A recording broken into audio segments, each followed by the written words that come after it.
Good day mga ka-JT, at ito nga po pala ay pagkatapos namin pumunta ng Baguio Cathedral, dumiretso po kami sa may palengke. Hindi ko pa lang kung magsaysay. Basta may tawag po dito sa palengke ng Baguio mga ka-JT. At ito nga po, syempre, ayan, ginaw na ginaw sila. Samantalang ako, medyo payat at ano pa dyan. At alam nyo naman po, ito ang ginawa namin, magkakapatid, at si Ate Mo at si Ate Janet. Gala pa pag may time, gagala lang pag may time. Pero syempre, balikan lang po kami. Opo, kaya naman po talaga magbalikan ng Region 2 ba? O ano, hindi ko alam kung anong region ng Baguio ha. At ayun nga po, nandito tayo ngayon sa Region 2, mga ka-JT ko. At ayan, palabas na po tayo ng papuntang palengke. Ayan po agad yung makikita nyo, yung bilihan po sa palengke. At dito po, syempre mga ka-JT, ayan po yung parkingan ko laging ginagawa. At pinagpa-parkingan, may bayad po dyan. Hindi ko alam kung 50 pesos o 60 pesos. At alam nyo naman, lahat ngayon sa Pilipinas, lahat po may bayad. Kahit po sa parkingan. Doon lang po sa, syempre meron din pong mga, ano dito, tawag dito, parkingan na walang bayad, kaya lang po delikado. Syempre mahigpit nga po rito, pati nga po pagtatapon ng basura. Hindi ko po alam kung may penalties, pero regular naman po talaga yung kahit saan naman po talaga na may penalties ang pagtatapon nyo ng basura sa kalsada. At ayan, papasok na po tayo ng bilihan po ng ano, ng mga pasalubong. Dito po yan mismo sa palengke. At ayan, pagpasok po natin, makikita nyo po agad yan at nilampasan po natin yung mga dry market, dry na binibenta, yung mga langguni-langgunisa. At syempre, alam nyo na, pagkakasunod ang dalawang ate at sinusundan, syempre, pagka yung isa hindi nagreklamo, doon naman sa isa. Pero parehas naman hindi nagreklamo yan, mapag ano lang yung mga dalawang yan. At alam naman nila, pag ulam naman, hindi naman nagrereklamo. Ayan. Sa mga gusto nga pala pong maligo or mag-swimming, magpabook po kayo dyan. Kaya ayan, nasa nakapulang yan. Si Monet Castillo, KMCA Resort po. Marami po kayo makikita doon. Siyempre, kung maliwa po ako kasi mali po sila. Ako na po nauna. At yun nga po, ito napadaan lang po kami dito sa palengke ng Baguio City. Alam nyo naman po. Pero sa aga, yung suki kong bilihan ng Walis Tambo, ay wala po pa dyan, kaya napalipat po kami na ibang area. Napakamahal na po ngayon ng mga walis tambo. May 250, may 220 na pinakamura. Ayan, nawala dyan si kuya. 220 na po pinakamura ngayon na walis tambo. Napakamahal na talaga. Sigurado pagka nasa Luzon ka or Region 4 o saan mang region, na sigurado po ay napakamahal na po ng walis tambo ngayon. At dito po, ayan, syempre, pakit-pakit lang po tayo. Puyot pa po yan, kaya nakasalamin. Pero carry naman. At ayun nga po, madaling araw na kami pumanik dito. Kaya sabi ko, sakto lang po yun pagka-panik namin. At after magsimba, ay open na po lahat yung mga store dito. Pero ganun pa rin po, kahit alas 8 na yan, hindi pa rin po open ang lahat. Ganun naman po dito sa Baguio, sa Storm City, mga ka-JTN. Ikot-ikot lang po tayo. Isang haba lang naman po ito na kayang-kayang lakarin po. Depende na lang po. Ayan, nandyan po lahat. Prutas, yung pansalubong, strawberry. Pero syempre, hindi po ako dyan bumili ng strawberry. At doon po ako bumili sa Strawberry Farm. Alam ko naman po nadadaan po doon. At saka doon po sa Mines View, dahil po bibili ng Good Shepherd si ate. Dito naman, pagka pumanik kami magkakapatid, di maaring di sasabihin sa akin, John, punta tayo dito. John, punta tayo dito. Kaya yun, syempre, si ate mo, nasunod lang. Ang hindi lang po namin napuntahan ay yung sa may Bukawi. Yung Roselyn Store, yung bilihan ng kakanin. At yun nga po, ayan. Siyempre, alam na dish, favorite yan ni JT, kasi yan, hindi na po kailangan iluto pa, kasi yan, ipipirito lang, dry goods ba tawag dyan? Basta may tawag po dyan sa langgunisa na yan, para madali lang po, easy access sa akin sa pagluluto. Pero hindi ko po pinipirito yan sa mantika, ino-oven ko na lang po yan. Siyempre, lumulutong din naman po doon. Ayan, mga ka-JT, dito na po tayo, gala na po tayo. Pagka-parking po sa Strawberry Farm, hanap po agad ako ng mabibili dahil po syempre may bilin. At yun nga po mga JT. At yan po ako pumaparada pagka alam ko pong wala pong masyadong tao rito. Dito po ako naparada. Hindi po ako napunta dun sa may kabila na meron pong picking strawberry. At alam nyo naman po mga JT, pagka ganun pang season ngayon, medyo marami pong strawberry. Kaya medyo hindi naman po ganun kamahalay. At syempre, ayan, punta lang po tayo dito at nakita po ng kapatid ko, dyan po siya bumili. Napakamahal din naman po dito ng mga, pag yung manipes, medyo mura, pero pag makapal po yung walis tambo, mahalay po. At alam niyo naman po mga ka-JT dito, may mga presyo-presyo naman po 'yan. Pero siyempre, tatawad kayo 'pag maramihan pero sobrang mahal din po talaga mga ka-JT. Ayan, nakita niyo naman po si Ate Janet. Depende lang din po yung mga naka-display po diyan na mura ay yung maninipis po.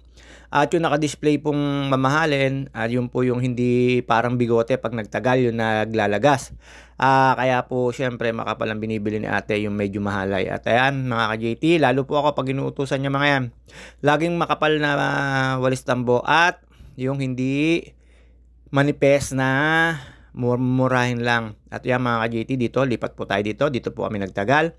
Yung mga nagpasabay, ayan po mga ka-JT, syempre ang dami po nagpasabay, puno po yung isang pickup na sasakyan ng ate ko. Ayan, nakita nyo naman po dito kasi medyo mura. Sabi ko nga, doon na kami sa La Trinidad Market, sa bagsakan mismo ng gulay. Ayaw ni ate kasi doon kasi po ay sako-sako or ano bang tawag dito, yung naka-cellophane na pag binili. Eto dito, syempre malapit lang naman to, La Trinidad, nilalakad nga lang po yung palengke rito. La Trinidad din naman po to, nakakasako sa farm. Dito po buti, sakto lang po, nakukonti po yung tao. Ito po yung mga time na masarap po pupunta ng Baguio City. Kaya lang po, may traffic po kayo mararanasan, gawa po ng ginagawa po yung kalsada nila. Ito, tawid po tayo sa kabila. At syempre, mapapasa na all ka. Kaya po ako dito tumawid, makikita nyo po yung bibilihan ko, the braces, sa ngipin. Ayan, kunyari lumampas ako pero napansin ko na siya. Chika-chika, at ayan, si Ningning. Chinika-chika ko rin. Ayan, 3 for 100. Yan, maliliit na yan. Napakaliliit niyan pero hindi po yan ang binili ko. Mas malaki ng konti. Siyempre, nakakaya naman po sa pagbibigyan. Lalo yung may sakit. At siyempre, alam niyo na po, tayo po ay hindi ma-budget, kaya bumili lang po ako ng 3 piraso sa mga bibigyan ko lang po talaga na alam nyo na. At sa mga magpapabili, ay balikan lang po kami. Kung nakita nyo po yung live ko, ay nakauwi na po kami mga ka-JT. Ayan, pinusuhan ko po siya, tawa po ng tawa si ate. Sabi ko, pwede ba maging tatay ako ng anak mo? At yun naman, nakapagbiruan at meron daw trabaho yung asawa niya. Sabi ko, iuwi ko na siya, ayaw niya naman. At niloko pa ng Ningning, madami raw ako resort, resort owner, tambay lang ako. At yun nga po, doon din bumili si Ningning. At syempre ito, hanap na po tayo ng hinanap ko na po sila kasi dilagay ko sa sasakyan yung mga pinamili nila at inabanti ko doon yung yung sasakyan namin dala dahil medyo malayo at maraming buhatin si Ate Monet. At mga ka-JT, heto na po tayo. At hinanap ko lang po sila. Napalampas pa po ako dyan hanggang sa pero nakita ko na po sila dyan mga ka-JT. Ayan, dito sa picking Hindi ako bumili dito kasi medyo malalaki po yung lagayan nila. At dyan lang po sila bumili. Tsaka malalaki po yung strawberry. Ayoko po nung medyo malalaki, iba kasing yung anong tawag dito, variant ng pagka-strawberry. Pero ang dami pong strawberry ngayon dahil strawberry month ata po ngayon mga JT. Yung po yung sinasabi ng mga taga rito at yung mga nagbebenta. Ayan, syempre hindi tayo tatawid. Ito po yung pinaka sentro ng picking dito. Ang dami po. Dati po ito nung nakaraan binaha po ito, kitang-kita po sa mga balita. Pero alam nyo na, hindi na po tayo dyan papasok sa loob. At doon sa dulo may maraking estatwa ng strawberry dyan. At ayan, makikita nyo po dyan yung mga farmers, mga ka-JT, mga nagtatanim. At alam nyo na mga ka-JT, eto po tayo, bumalik na po tayo. Inaantay ko lang po. Ayan si Ate Janet, ayan si Ate Monet sa loob. Inaantay ko lang po yung mga pinamili nila at sayang naman daw po yung punta rito. Pero ang balak lang po na lang namin ay malolo sa Barasa in Charts at saka po dun sa binilihan ko ng chicharon. At ito po mga JT, ayan. Dire-diretso lang po tayo sa pagmamarites dyan at may pinag-uusapan po kami dyan. Kaya pala hindi ginagastos yung pera kasi ayaw maglabas. Ayan yung isang truck ng puro strawberry yan. Ayaw maglabas ng pera kasi wala palang ilalabas. Yun ang sabi mga ka-JT. At ayun nga po, eto, habang nagkakatsikahan kami dyan at nakita nyo naman po yung isang mayamanin na yan. Parang si nakita nyo naman po, si Laude. At ito po mga ka-JT, pauwi na po kami. Hindi pa pala po. Pupunta pa po pala kami ng Mindview sa Good Shepherd. Bibili po ng, alam nyo na, ube. Tapos dito, ayan na sinasabi ko sa inyo. Ito po yung La Trinidad. Ito po yung kahabaan na ginagawa papunta pong Baguio. At yung pabalik po niyan ay papunta po ng sa Atok, Highest Point, papunta po ng Halsima, papunta po ng Sagada, Tinok, Bugyas, basta doon po. At syempre Bugyas ayun, tapos ito po, ayan, nasa Baguio City na po kami. Alam nyo na, gamit ng mga pinagbabawal na technique si JT.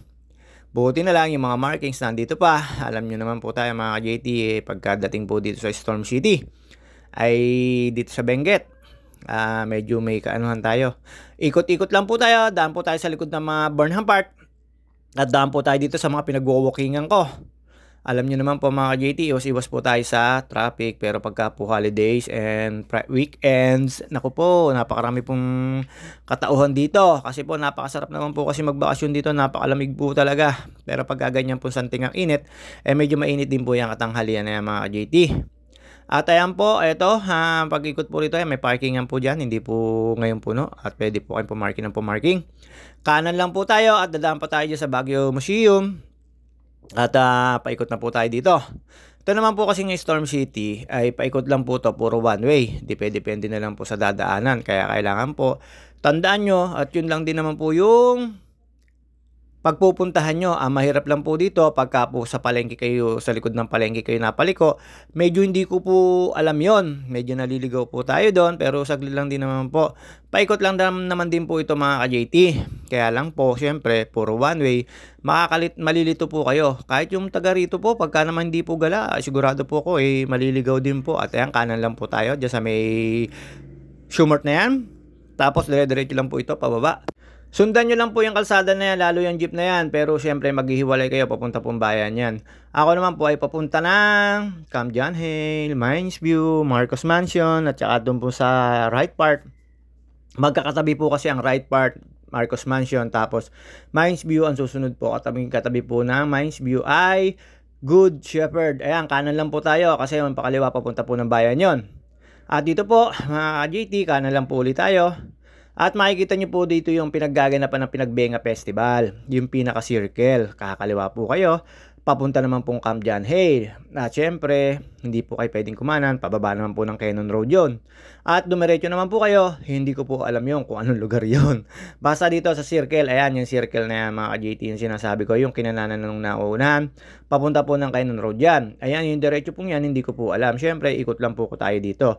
Ayan po yung nakasign na marka. Ayan, nakita nyo po yung puti yan. Pinagbenga Festival, ayan po. Tapos, diretso lang po tayo dito. Papunta na po ito ng Camp John Hay. Ayan, makikita nyo na po yan. Tapos, hindi po tayo papasok sa Camp John Hay kahit pwede. Kakaliwa naman po tayo, papunta naman po right part. At doon po sa isang circle. Doon po sa isang circle, may daan pong papuntang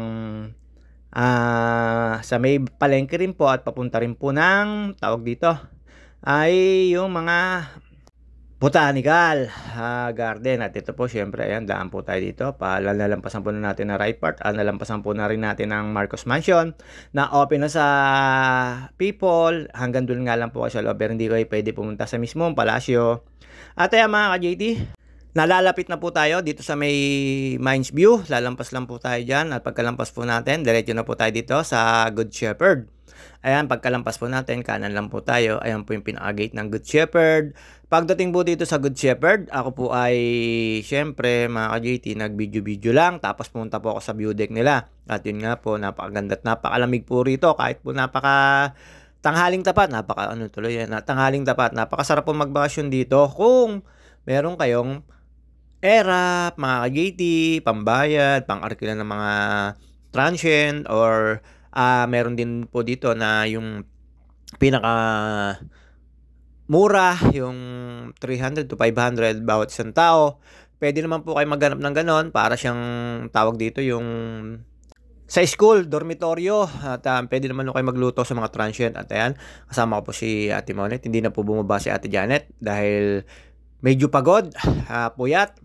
At yun nga po, pagkatapos dyan mga ka-JT, dumiretso po ako dito sa view deck. At syempre, alam nyo na, magpapakit tayo dito. Ang dami ko po nakita rito na nagpa-picture. Pero syempre, tsumen po ako nakokonte para solong-solo ko ang view deck. At alam nyo na mga ka-JT, mamaya-maya lang po, bababa na po uli kami ng Luzon. Luzon din pala 'to ng Baguio dahil uuwian po kami. Opo, mga ka-JT, hanggang dito na lang po muna tayo. See you on my next video. At makikita nyo po rito, yan, tapos itong view deck. At syempre, medyo nagmarites-marites lang tayo dito. Ang kabila po nito ay Mines View. At yan nga po mga ka-JT. Hanggang dito na lang po tayo. See you on my next video. Tapos na po ang bakasyon namin sa Baguio City. Pero di po kami talaga nagbakasyon. At yun nga po, babus!